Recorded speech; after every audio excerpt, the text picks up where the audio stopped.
হাটহাজারীর মাদ্রাসায় হেফাজতের আমির শাহ আহমদ শফির দাফন, জানা যায় লোকে লোকারণ্য। সীমান্ত হত্যা বন্ধের প্রতিশ্রুতি ভারতের, 150 মিটারের মধ্যে কোনো স্থাপনা নয়, বিজেপি বিএসএফ ঐক্যমত। করোনায় একদিনে 32 জনের মৃত্যুতে 4900 ছাড়ালো মৃতের সংখ্যা, সুস্থতার হার 73% ওপরে।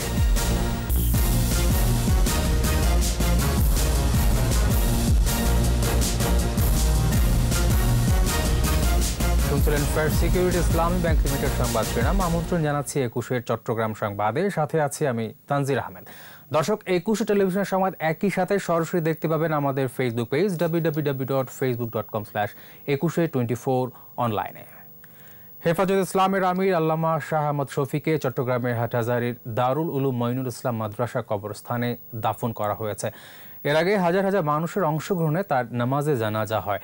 জানা যায় দেশের বিভিন্ন প্রান্ত থেকে আসা মানুষের ঢল নামে। জানা যায় ইমামতি করেন আহমদ শফির বড় ছেলে মাওলানা ইউসুফ। বিপ্লব মজুমদার ও ইফরাজ নূরের তোলা ছবিতে শিউলি শবনমের রিপোর্ট, জানাচ্ছেন সমর ইসলাম। দেশের শীর্ষ আলেম আল্লামা শাহ আহমদ শফির জানাজায় অংশ নিতে ভোর থেকে চট্টগ্রামের রাউজান, রাঙ্গুনিয়া, হাটহাজারী, সাতকানিয়া ও পটিয়া সহ দেশের নানা প্রান্ত থেকে আসতে থাকেন তার অনুসারীরা। এর আগে মাওলানা শফির মরদেহ আনা হয় দারুল উলুম মঈনুল ইসলাম মাদ্রাসা প্রাঙ্গণে। দুপুরের আগে থেকে লোকে লোকারণ্য মাদ্রাসা প্রাঙ্গণ। ঠিক 2টায় মাদ্রাসা মাঠে আহমদ শফির জানাজা শুরু হয়। মানুষের ঢলে জানাজা ছড়িয়ে পড়ে মাঠের প্রায় 1 কিলোমিটার এলাকা জুড়ে। পরিস্থিতি স্বাভাবিক রাখতে পুলিশ ও র্যাবের পাশাপাশি 7 জন ম্যাজিস্ট্রেট ও 10 প্লাটুন বিজিবি মোতায়েন করা হয়। বড় হুজুর নামে পরিচিত মাওলানা শফির মৃত্যু মুসলিম বিশ্বের জন্য অপূরণীয় ক্ষতি বলে মন্তব্য করেন জানাজায় অংশ নেওয়া মুসল্লিরা। পরিবারের পক্ষ থেকে সবার কাছে দোয়া প্রার্থী, আমার আব্বার জন্য সবাই খালেস দিলে দোয়া করবেন যেন আল্লাহ তাআলা আমার আব্বাকে জান্নাতুল ফেরদাউস নসিব ফরমান। তিনার অনেক অবদান আছে। আমি আমার সমস্ত মুহিব্বিন মুখলিসিনের কাছে অনুরোধ করব তিনার জন্য যেন দোয়া করেন। জানাজা শেষে তাকে মাদ্রাসার ভেতরে উত্তর মসজিদ সংলগ্ন কবরস্থানে দাফন করা হয়। মাওলানা শফি বাংলাদেশ কওমি মাদ্রাসা বোর্ড বেফাকুল মাদারিসিল আরাবিয়া বাংলাদেশের সভাপতির দায়িত্বে ছিলেন। শতবর্ষী শফি হাটহাজারীর এই কওমি মাদ্রাসার অধ্যক্ষের দায়িত্ব ছাড়ার একদিন পর ঢাকার আজগর আলী মেডিকেল কলেজ হাসপাতালে মারা যান। সমর ইসলাম, 21 টেলিভিশন।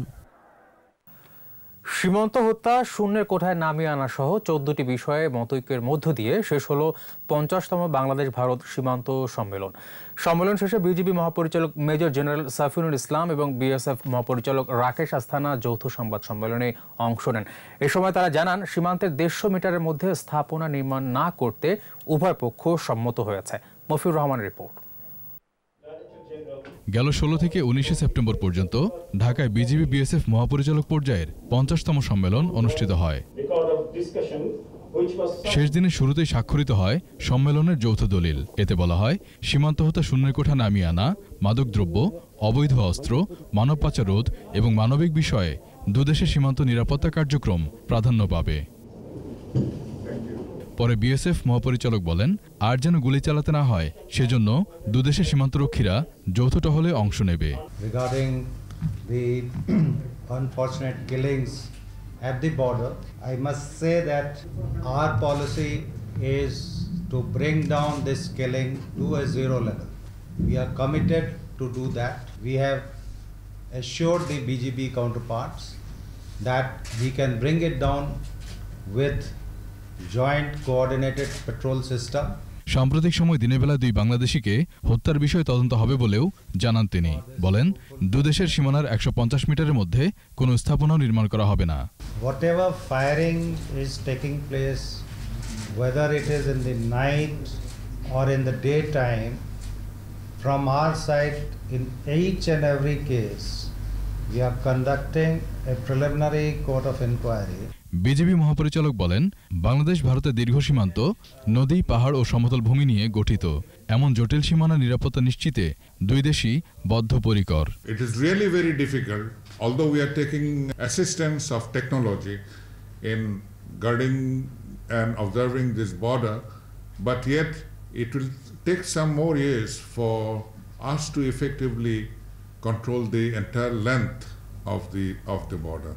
এছাড়া সীমান্তে অপরাধ শূন্যের কোঠা নামিয়ে আনতে বিজেপি বিএসএফ একসঙ্গে কাজ করবে। We have agreed to exchange informations about the drug peddlers, whatever that we have.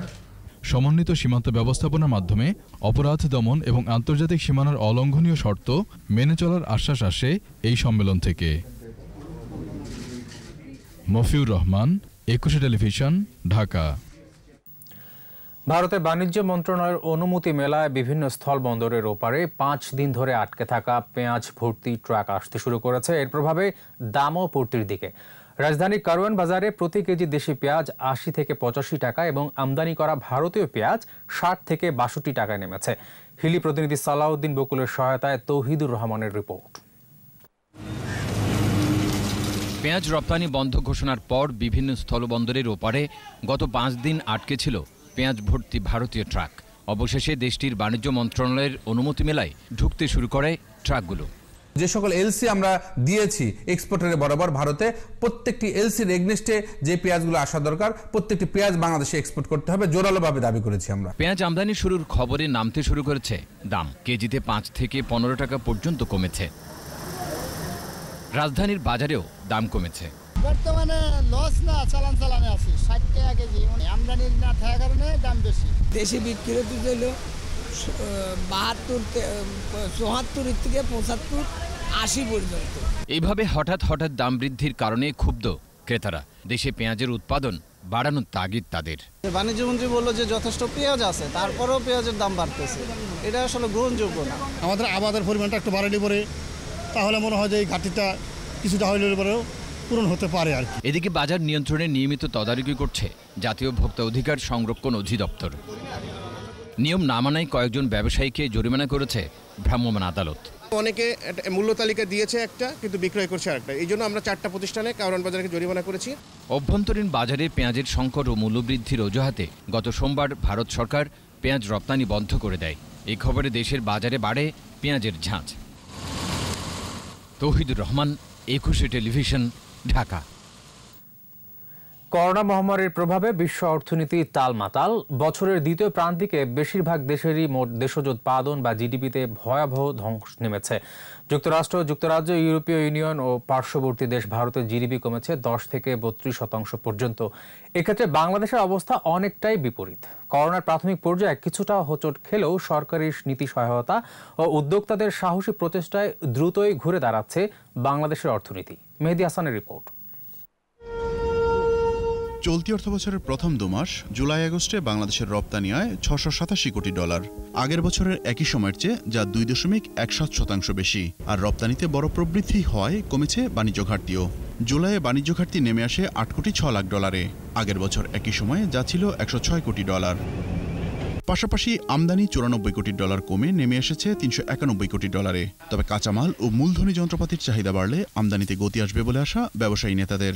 1 মাসের মতো আমরা বন্ধ রেখেছিলাম, সবাই একটু আতঙ্কে ছিল, কিন্তু সেখান থেকে মাননীয় প্রধানমন্ত্রী শেখ হাসিনা যখন আবার নির্দেশনা দিলেন ফ্যাক্টরিগুলো খুলে দিতে, সে জায়গায় দেখা গেল যে ফ্যাক্টরিগুলো আমরা সমস্ত নিয়ম কানুন মেনে আমরা ফ্যাক্টরিগুলো পরিচালনা করেছি। রপ্তানির তুলনায় আমদানি কম, পাশাপাশি জুলাই আগস্টে রেমিটেন্স এসেছে $556 কোটি। ফলে জুলাইয়ে চলতি হিসেবে উদ্বৃত্ত ছিল $1.96 বিলিয়ন।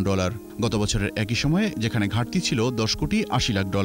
একই সময় বৈদেশিক লেনদেনের ভারসাম্যে উদ্বৃত্ত $112.70 কোটি, যেখানে আগের বছর একই সময় ঘাটতি ছিল $7.70 কোটি। যে প্রজেকশন গুলো করা হয়েছিল যে রপ্তানি কমবে, রেমিটেন্স কমবে, সেটা তো আমরা মার্চ, এপ্রিল, মে মাসে দেখেছি, তাই ঘটেছে। জুন, জুলাই, আগস্টে এসে এক্সপোর্টের কিছুটা রিকভারি দেখা যাচ্ছে। এক্সপোর্টের প্রবৃদ্ধি এখন 4% উপরে। এদিকে বিপর্যয় এড়াতে হিমশিম খাচ্ছে বিশ্ব অর্থনীতির বড় শক্তিগুলো। এপ্রিল-জুন প্রান্তিকে যুক্তরাষ্ট্রের জিডিপি সংকুচিত হয়েছে 32.9%। সেপ্টেম্বর পর্যন্ত দেশটির বাণিজ্য ঘাটতি দাঁড়িয়েছে $63 বিলিয়ন, বাজেট ঘাটতি $3 ট্রিলিয়ন। লকডাউন তুলে নেওয়ার পর ঘুরে দাঁড়াচ্ছে যুক্তরাজ্যের অর্থনীতি। দেশটির জাতীয় পরিসংখ্যান দফতর বলছে গেল মাসে যুক্তরাজ্যের জিডিপি পুনরুদ্ধার হয়েছে 6.6%, যদিও পূর্ববর্তী অবস্থার চেয়ে এখনও 12% কম। এপ্রিল জুন প্রথম প্রান্তিকে ভারতের জিডিপি কমেছে 23.9%। এবছর দেশটির অর্থনীতি 10.5% সংকুচিত হতে পারে বলে আশঙ্কা করা হচ্ছে। দ্বিতীয় প্রান্তিকে ইউরো অঞ্চলের জিডিপি কমেছে 12.1%। এর মধ্যে জার্মানির 10.1, ইতালির 14.4, ফ্রান্সের 13.8 এবং স্পেনের কমেছে 18.5% জিডিপি। অন্যদিকে দ্বিতীয় প্রান্তিকে 3.2% প্রবৃদ্ধি দেখছে করোনার উৎস চীন, যদিও প্রথম প্রান্তিকে দেশটির জিডিপি কমে যায় 6.8%। আর বছর শেষে চীনের প্রবৃদ্ধি হতে পারে 2.2%। অর্থনীতিবিদ ও ব্যবসায়ী নেতারা বলছেন বাংলাদেশের পরিস্থিতি ভালো থাকলেও অর্থনৈতিক কর্মকাণ্ড স্বাভাবিক হতে আরও কিছুদিন লাগবে। সামনেও আমরা আশা করছি যে এই ধারাবাহিকতা আমরা বজায় রাখতে পারবো এবং আমরা সেইভাবে এগিয়ে যেতে পারবো। বিনিয়োগের অবস্থাটা এখনো দুর্বল এবং বিনিয়োগ যদি শক্তিশালী না হয় তাহলে আপনার পদ্ধতিকে বেগবান করা খুব কঠিন হবে। রপ্তানি ও রেমিটেন্স আয় ধরে রেখে কর্মসংস্থানের স্বাভাবিক পরিস্থিতি ফিরিয়ে আনাই এখন বড় চ্যালেঞ্জ বলে মত সংশ্লিষ্টদের। মেহেদী হাসান, একুশে টেলিভিশন, ঢাকা। কোভিড-19 দেশে আরো 32 জনের মৃত্যু হয়েছে, সবাই হাসপাতালে মারা গেছেন। এর মধ্যে 25 জন পুরুষ ও নারী 7। মৃতের সংখ্যা বেড়ে 4,913। স্বাস্থ্য অধিদপ্তরের সংবাদ বিজ্ঞপ্তিতে জানানো হয় 196তম দিনে দেশে 95টি ল্যাবে 13,170টি নমুনা পরীক্ষায় শনাক্ত হয়েছে 1,567 জন। শনাক্তের সংখ্যা বেড়ে 3,47,372। নতুন 2,051 জন সহ সুস্থ হয়েছে 2,54,386 জন। করোনায় এ পর্যন্ত মারা গেছে 3,829 জন পুরুষ এবং নারী 1,084 জন। করোনা আক্রান্তের হার 19.20%, সুস্থতার হার 73.23 এবং মৃত্যু হার 1.41%। কয়েকদিনের বৃষ্টি আর উজান থেকে আসা ঢলে উত্তরাঞ্চলের কয়েকটি নদ নদীর পানি আবারও বেড়েছে। পানি বাড়ায় নতুন করে প্লাবিত হয়েছে বেশ কিছু এলাকা। চতুর্থ দফা পানি বেড়ে বন্যা দেখা দেয় বিপাকে দুর্গতরা। আমন সহ বিভিন্ন ফসল হানির আশঙ্কায় কৃষক। প্রতিনিধিদের সহায়তায় আরো জানাচ্ছেন সমর ইসলাম। লালমনিরহাটে বেড়েছে ধরলার পানি। পানি বেড়ে চতুর্থ দফা বন্যা পরিস্থিতির অবনতি হয়েছে। ধরলাপাড়ের কোলাঘাট, মোগলহাট ও বড়বাড়ি ইউনিয়নের 12 গ্রামের 5,000-এর বেশি পরিবার বন্যা দুর্গত হয়ে দুর্ভোগে পড়েছে। তলিয়ে গেছে রাস্তাঘাট ও ফসলের ক্ষেত। পানিতে ঘর দুয়ার আমরা মরে যাই, আমার সঙ্গে কারো তো খবর নেই না, থাকার জায়গা নাই, কত কষ্ট করি বেড়াই গরু ছাগল ধরি যায়। কয়েকদিনের বৃষ্টি আর উজানের ঢলে কুড়িগ্রামের সবকটি নদ নদীর পানি বৃদ্ধি পেয়েছে। বেশি পানি বেড়েছে ধরলা ও দুধকুমার নদে।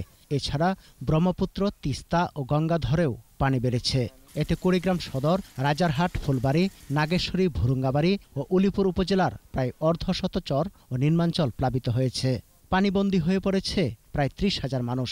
তলিয়ে গেছে শত শত একর রূপা আমন ক্ষেত। যে বন্যা আসছে এই বৃষ্টিতে বেড়ে বাড়িতে পানি, ঘরত পানি। নেত্রকোনায় কংস, মহাদেও, ধনু ও সোমেশ্বরীর পানি বেড়ে প্লাবিত হয়েছে নিম্নাঞ্চল। জেলার 4 উপজেলার 25 ইউনিয়নের রূপা আমন তলিয়ে গেছে। ছাগল বেচা, গরু বেচা এইভাবে করিয়া দেয়া করলাম, অন্তবাবু সব তুলে মিলে আমার যা আছেন সব গেছে। বন্যা একটার পর একটা আছে। 3 মাসে যে পানি আছে এটা তো আমরা কল্পনাই করছি না। এখন তো এই অবস্থায় আমার সব শেষ হয়ে গেছে। মানে এই ফুলাফান্ডি লই আমি যে কেমনে চলবো। কৃষি বিভাগ জানায় সদর, কলমাকান্দা, বারহাট্রা ও মোহনগঞ্জে প্রায় 525 হেক্টর জমির রূপা আমনের ক্ষতি হয়েছে। এই বিষয়টা অবশ্যই আমি যে আমার কৃষি কর্মকর্তাকে বলছি কি পরিমাণ আমাদের ফসলের ক্ষয়ক্ষতি হয়েছে সে একটা তালিকা করে তার উপরে পাঠানোর ব্যবস্থা করেন। ক্ষতি পোষাতে সরকারি সহায়তা চেয়েছেন কৃষকরা। সমর ইসলাম, একুশে টেলিভিশন। বান্দরবানে মাছের পোনা অবমুক্ত করেছেন পার্বত্য চট্টগ্রাম বিষয়ক মন্ত্রণালয়ের মন্ত্রী বীর বাহাদুর রুশোই সিং। ভেনাস রিসোর্ট বান্দরবান থানা পুকুরে মাছের পোনা অবমুক্ত করে মন্ত্রী বলেন, বাংলাদেশের মানুষ জলাশয়ে মাছ চাষ করে মাছে ভাতে বাঙালির আগের ঐতিহ্য আবারও ফিরে এনেছে। মন্ত্রী সবাইকে পুকুর বা ডোবাতে মাছে চাষ করার আহ্বান জানান। অনুষ্ঠানে জেলা প্রশাসক মোহাম্মদ দাউদুল ইসলাম, পৌর মেয়র মোহাম্মদ ইসলাম বেবি সহ কর্মকর্তারা উপস্থিত ছিলেন।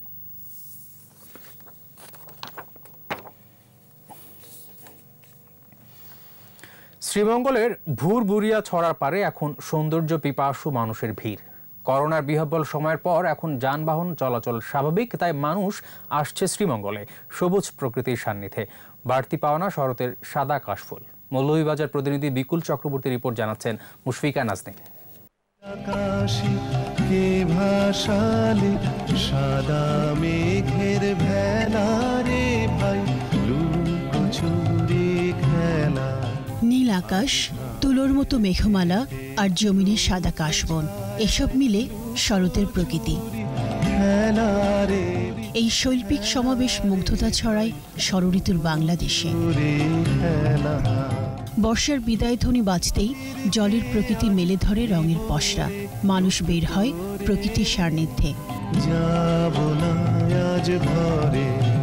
খুলনার সোহেল আহমেদ, উত্তরার পলি আক্তার। করোনার ভয়ে 5 মাস অনেকটা গৃহবন্দী জীবন কাটিয়েছেন। পর্যটন এলাকা খুলে দেয় পরিবার সহ বেড়াতে এসেছেন মৌলভীবাজারে।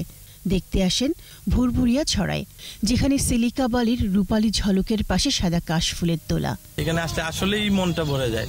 প্রকৃতির সান্নিধ্য পেতেই লোকজন আসলে এখন পাগলের মতো এই জায়গায় চলে আসতেছে। আমরা ঢাকা থেকে আসছি, এই কাশবনটা দেখতে অনেক সুন্দর। আমরা কাশবনে আসছি, আমাদের অনেক ভালো লাগছে। অল্প জলের পাহাড়ি ছড়া ও এর দুপাশে কাশফুলের সাদা বন, মুগ্ধ দর্শনার্থীরা।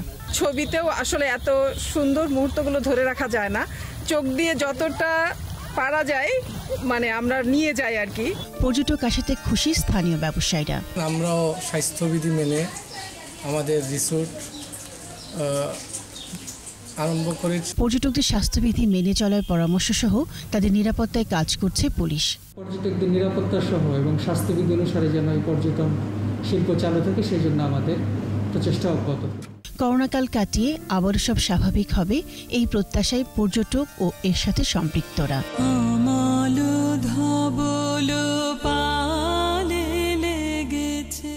মুশফিকা নাজনীন, 21 টেলিভিশন। শেষ করছে 21 চট্টগ্রাম সংবাদ। যাবার আগে ফার্স্ট সিকিউরিটি ইসলামী ব্যাংক লিমিটেড সংবাদ শিরোনামগুলো আরও একবার। হাটহাজারীর মাদ্রাসায় হেফাজতের আমির শাহ আহমদ শফির দাফন, জানা যায় লোকে লোকারণ্য। সীমান্ত হত্যা বন্ধের প্রতিশ্রুতি ভারতের, 150 মিটারের মধ্যে কোনো স্থাপনা নয়, বিজিবি বিএসএফ ঐক্যমত। করোনায় একদিনে 32 জনের মৃত্যুতে 4900 ছাড়ালো মৃতের সংখ্যা, সুস্থতার হার 73% উপরে। সর্বশেষ খবর জানতে ডায়াল করুন 2021 নম্বরে আর ভিজিট করুন 21-tv.com ওয়েবসাইটে। এছাড়া ফেসবুকে ভিজিট করতে পারেন facebook.com/2124 অনলাইন। এতক্ষণ সাথে থাকার জন্য ধন্যবাদ। পরের সংবাদ সন্ধ্যা 7টায় দেখার আমন্ত্রণ রইল। স্বাস্থ্যবিধি মেনে চলুন, সুস্থ থাকুন, 21-এর সাথেই থাকুন।